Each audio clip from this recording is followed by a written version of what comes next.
My message this morning, building on last week, is that it is not enough to believe we all belong. It simply must be done. If you think it but you do not do it, you have failed.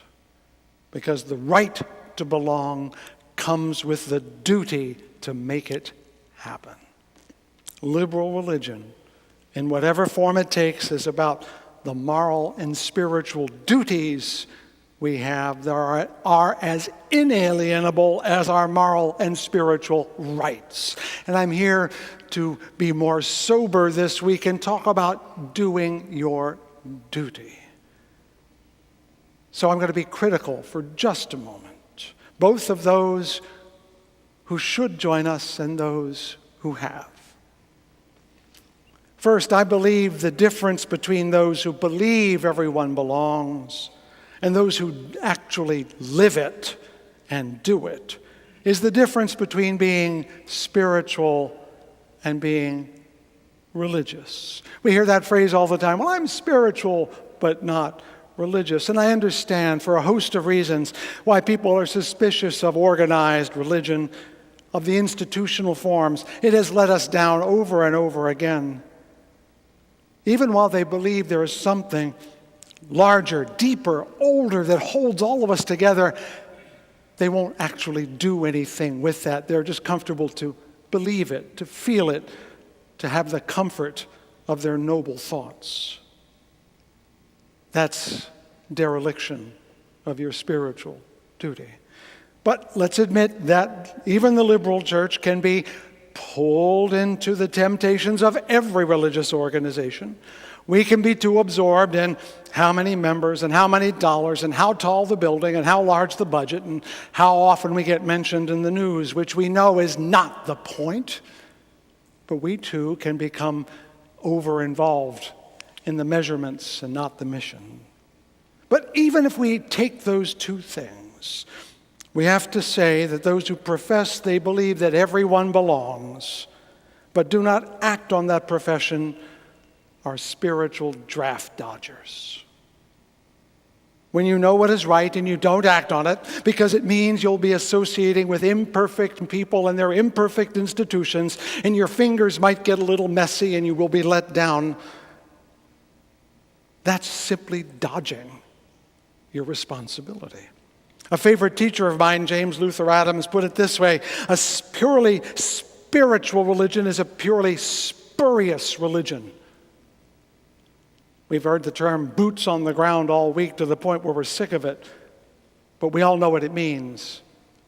We have to walk the talk as well as talk the talk. And even if we don't walk it very well, here we are at least putting one foot in front of the other, even if our boots get dirty. Religion is living your belief, not just believing in it. And it must be lived with others if your life is to have any consequence. Yes, you, we, all of us have a duty to be religious as well as spiritual, by which I mean to be involved with others in the creation of the world you believe ought to exist.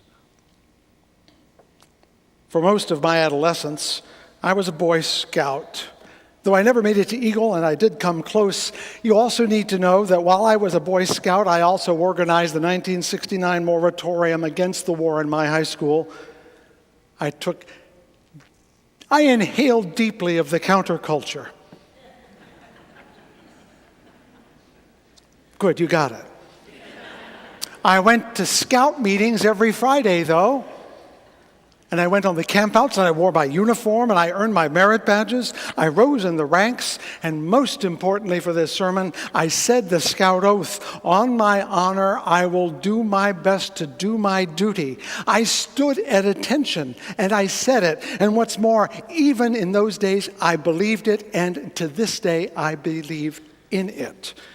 And one reason was that I remember a picture of my father that was taken when he enlisted in the Coast Guard in 1943. He was 17 years old. And the picture of him holding his right hand up, taking the oath of office to go into the armed services during the war, an oath that then and now has these words, that I will well and faithfully discharge the duties. What boy does not dream of being like his father, shouldering responsibility, being worthy of the task? Duty is a very big deal to me, not despite being a liberal, because I am a liberal. My right to belong in this world comes with a duty to fight for others to belong. Shirley Chisholm famously remarked, "Service is the rent we pay for the privilege of being on this earth." That is as endemic and basic to me as breath itself. Then I ran into words of Immanuel Kant, who said, any action to have moral worth must be done from duty. And Mohandas Gandhi, who said, rights that do not flow from duty are not worth having. Far from onerous or resented, duty is among the most satisfying things we can do and fulfill in life. Like the words of Marge Piercy, it is the work that is real, that counts, that makes our lives valuable in a context larger than our own lives.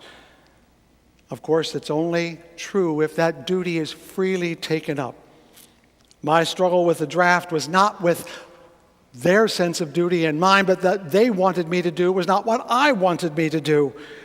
I felt I had a duty to serve, but I didn't have a duty to serve someone else's war. But I would not have run away.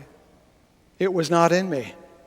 Because even at 19, I knew even then that if I found a way to go to Canada or get an objection or hire a lawyer to draw the process out, they would pass me by and find some poor, darker boy to fill my boots. And that I could not tolerate. The liberal church will not coerce you into anything. It won't coerce you into saying what you don't believe or doing what you do not honestly and honorably wish to do. But it does insist absolutely that you do your best to do your duty as a human being, to be the person you need and must become, to do and become what Pierre Teilhard de Chardin said, to proceed as if limits did not exist, to be collaborators in creation. Our belief in the moral and spiritual equality of all reaches deeper to a deeper conviction that we are all needed to make that happen. And anyone who doesn't get the chance to do it or dodges their duty to do it protracts the struggle we all must endure for the world we all believe in. You cannot stand on the sidelines of reality when there is so much work to be done. I won't tell you what it is, but I absolutely will not let you watch us do it for you.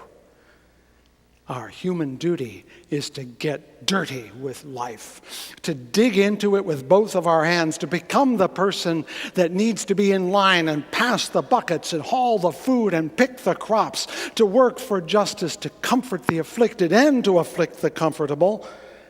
We do it whenever we work with honor, love honestly, learn constantly, serve gladly. I know it sounds lovely, but it's terribly hard because we will all fail at least a little bit this week, and you will be back next week, and I'll tell you, let's do it again and do it a little bit better.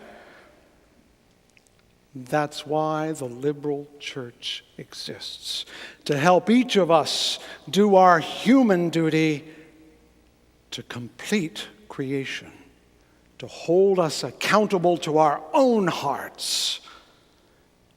We don't do it well, at least not always. We don't even do it wisely some days. We are, after all, made of human beings who are very imperfect creatures. But even then, the liberal church is your best hope. I think it's even the world's best hope for creating people who do their spiritual and moral duty. So let me put it to you today, you who have come.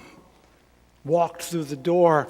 If you have joined, I salute you. I am impressed. I am in awe. If you haven't joined, you should.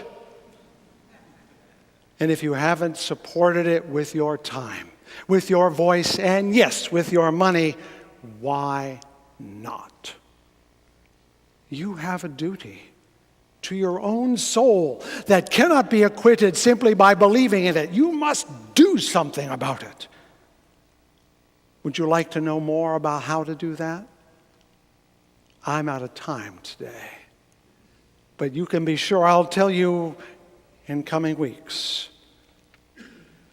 Question is, will you be back next week?